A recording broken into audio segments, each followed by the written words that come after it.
I'm Kane Whitworth here in Los Angeles, and we begin with some breaking news. Homeland Security Secretary Alejandro Mayorkas is set to speak now at any moment during a visit to the very busy border crossing of Eagle Pass, Texas. Now, this visit coming as the Biden administration faces growing pressure to address the record influx of migrants overwhelming law enforcement agents all along the southern border. So we'll bring you the secretary's comments as soon as he speaks. Mayorkas also under pressure from Republicans on the Hill right now, leading to an impeachment effort against him over his handling of the crisis. GOP lawmakers are actually set to hold a hearing on that later this week. Now, Republicans say that they plan to evaluate the impacts of what they say are leadership failures and a, quote, refusal to enforce laws passed by Congress on the country. Meanwhile, in New York City, thousands of migrant families living in shelters are bracing for possible eviction. A new policy which requires them to reapply for housing every 60 days takes effect tomorrow.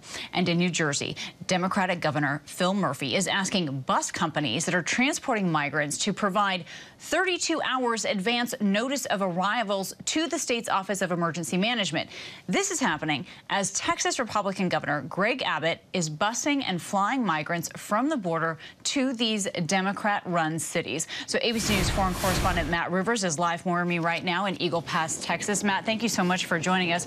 First of all, what is Mayorkas hoping to get out of his trip now to the border, Matt?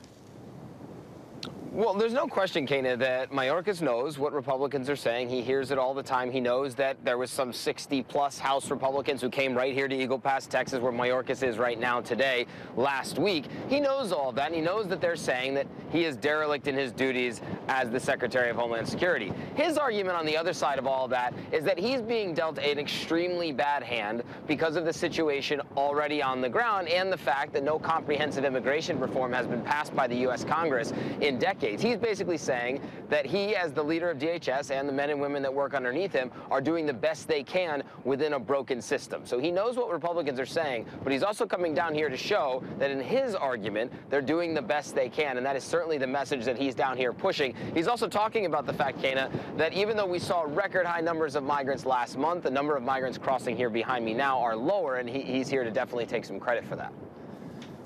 Although his leadership is being described as failed, if you ask many Republicans. But, Matt, when you talk about the numbers of people crossing at the border, they're down a little bit after the holiday. But one thing I just don't think we can overlook as I'm looking at you right now, it's windy, it's cold, and people are suffering out there at these border crossings. What are you seeing? Yeah, there's no question, and this is the reality every year. You do see a spike in migration in December every single year for the going back, better part of a decade now, and we did see that last month. The big difference is, the water level's already high. When there's a rising tide, it goes even higher, and that's what we're seeing now. The number of migrants coming north higher than it's ever been, so when there's spikes like there were last month, more than 300,000 migrant encounters last month. That number has gone down, in part because, yes, it is cold. It is very difficult to cross the border these days. This is not anything that anyone really wants to be doing, crossing the border during these kinds of conditions, and it only gets colder here in South Texas as we go through the winter months. So it's important to keep that reality in mind when we're talking about all the politics surrounding all this. People out here are putting themselves out in the elements in harm's way to try and get to the United States. Right, as many as some 11,000 people even in a single day at one point just last month going through some of these border crossings. And so, Matt, when you're talking to people, are they hoping that they might actually see a change when we see visits to the southern border like we saw from Republicans and like we're seeing from Alejandro Mayorkas? I think if you talk to people here in Eagle Pass, Texas, they look at a lot of these visits as just political theater. I think, someone like Mayorkas can come to here and say, look, I do need to know what's actually happening at the border. My men and women underneath me do need to see me in a leadership capacity down here. And I think on the other side, you can make the same case, I guess, for Republican congressmen who say they want to come here to the border and learn what they can about what's happening here. But I think everyone in Eagle Pass who I speak to look at this as political theater. They feel like they're political pawns in all of this, and what is true no matter whether you're a Republican or you're a Democrat. And I think this is the kind of pragmatic approach that so many people here along the border take, is that whether you're coming down here to hold a press conference, if you're Mayorkas or you're the Republicans, nothing is actually getting fixed. And what would take to get fixed is comprehensive immigration reform in Washington, D.C., and we're a long way away from that. So I think that's the takeaway from people down here who feel this migrant crisis so acutely, is that, yeah, politicians say things, they come out there, they give press conferences, but in terms of actual things changing on the ground, a lot of pessimism here in South Texas.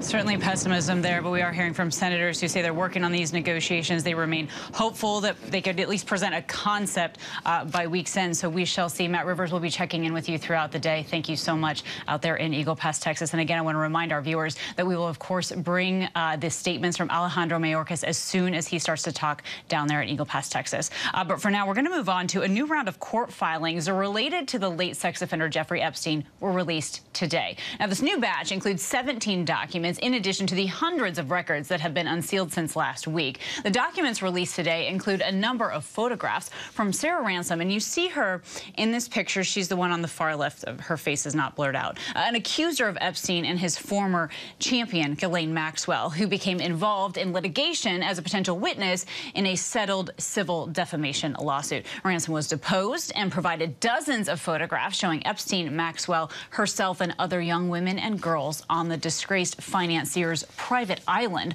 So far, 208 documents have been unsealed. They do anticipate a total round of 250. We do want to take you now live to Eagle Pass, Texas. Alejandro Mayorkas is addressing the press. Let's take a listen. Process. Implemented regulatory changes that incentivize migrants to follow safe, orderly, and lawful pathways, and so much more. We have listened to our workforce and equipped them with what they need to do their jobs, including new technology, logistical support, processing coordinators, innovative tools, 11 new processing facilities, and hundreds of additional personnel to support their operations, including the first increase in the number of Border Patrol agents in 11 years. The high number of migrants we have encountered at our southern border is a challenge that is not unique to the United States.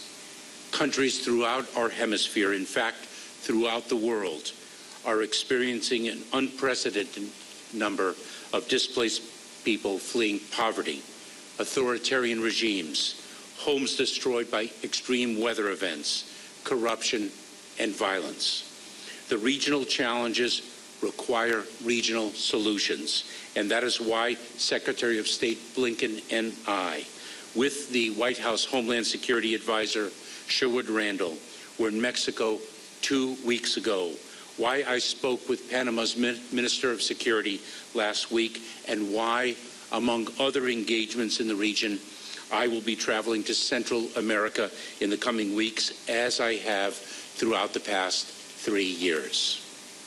We are grateful for Mexico's renewed enforcement commitments to address the movement of people north. We are working with other countries throughout Latin America, including Panama, to address the movement of people throughout the hemisphere. We continue to develop lawful pathways, deliver consequences for those who do not use them, address root causes, and attack the ruthless smuggling organizations that prey on the vulnerable. Some have accused DHS of not enforcing our nation's laws. This could not be further from the truth. Having begun my public service career as a federal prosecutor for 12 years, ultimately serving as the United States Attorney, there is nothing I take more seriously than our responsibility to uphold the law. And the men and women of DHS are working around the clock to do so. The individuals who have been returned to their countries of origin certainly know this. After the ending of Title 42 in May of this year, through the end of the fiscal year, DHS removed or returned more non-citizens without a basis to remain in the United States than in any other 5-month period in the last 10 years. In fact, the majority of all migrants encountered at the southwest border throughout this administration have been removed, returned, or expelled, a majority of them. We are doing everything we can within a broken system to incentivize non-citizens to use lawful pathways, to impose consequences on those who do not, and to reduce irregular migration. We will continue to do everything we can, and we will continue to enforce the law. But we need Congress to make the legislative changes and provide the funding that our frontline officers so desperately need. What is remarkable is that through it all, the brave men and women of U.S. Customs and Border Protection and their partners in the Department of Homeland Security have and will continue to put on their uniforms, don their badges, and work at great risk to themselves in the service of their mission to keep us and our country safe and secure. I am proud to be here to recognize, commend, and thank them and their families for their service and their sacrifice. But they need and deserve more than just recognition. They need and deserve the support and resources only Congress can provide. I would be pleased to answer your questions.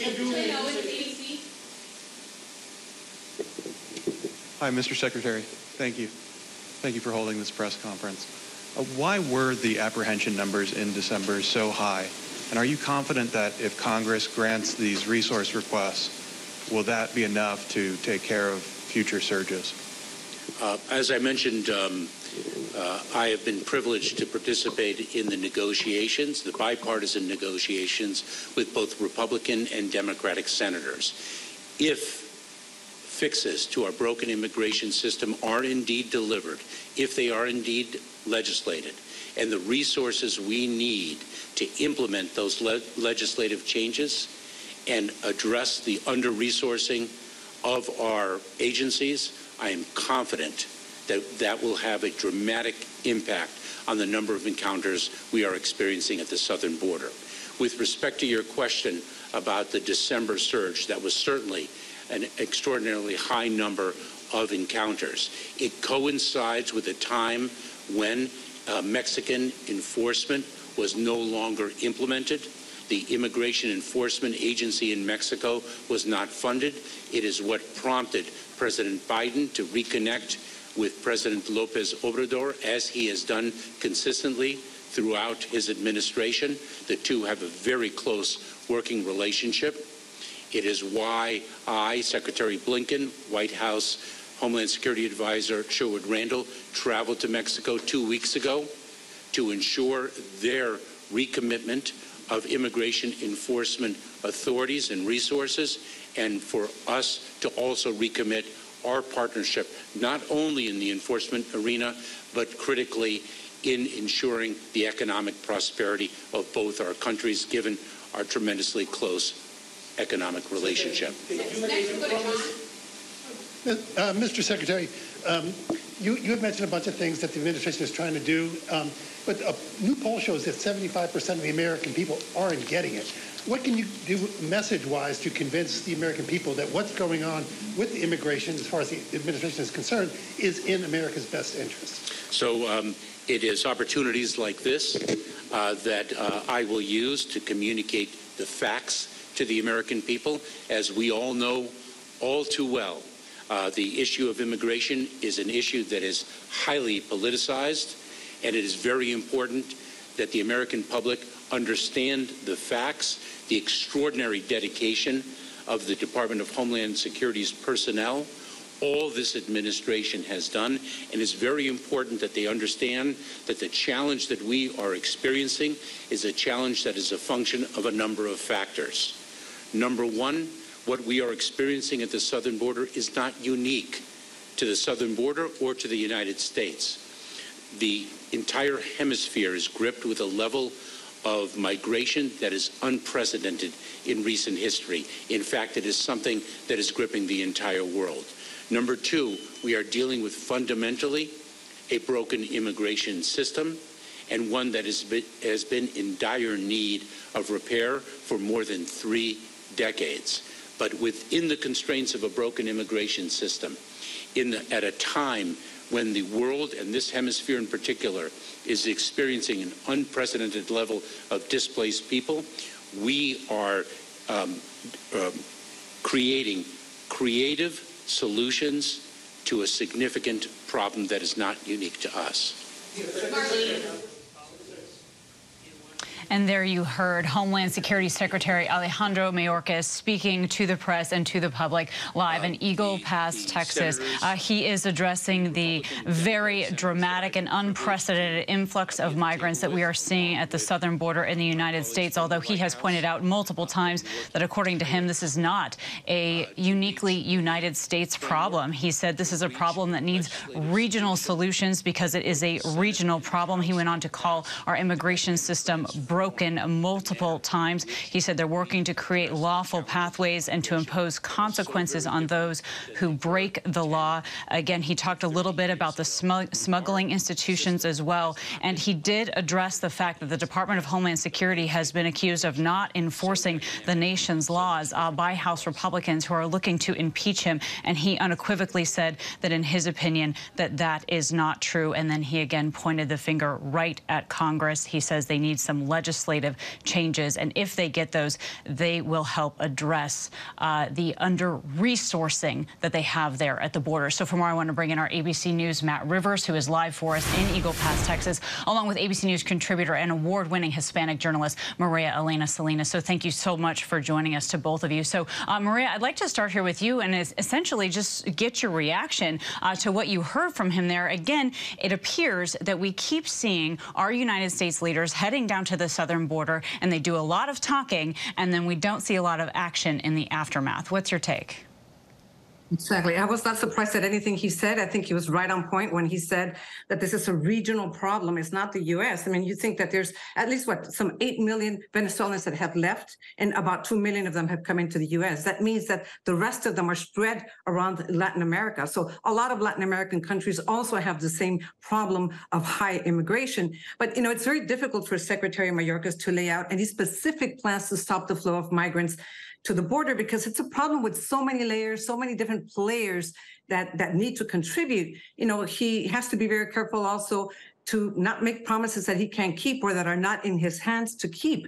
Any immigration reform has to come from Congress, and they have been trying for decades to fix our broken immigration system. But unfortunately, politics gets in the way, and it's continuing to get in the way one more time. So, I mean, he was right on point in what he was saying, but I know that this is more of a political debate than anything else at this moment.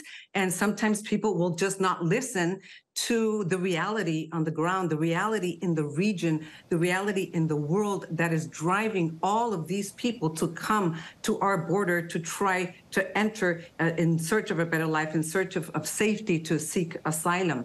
And so the last question that they asked him in that press conference that you mentioned was, why aren't people getting it? They're just not getting it.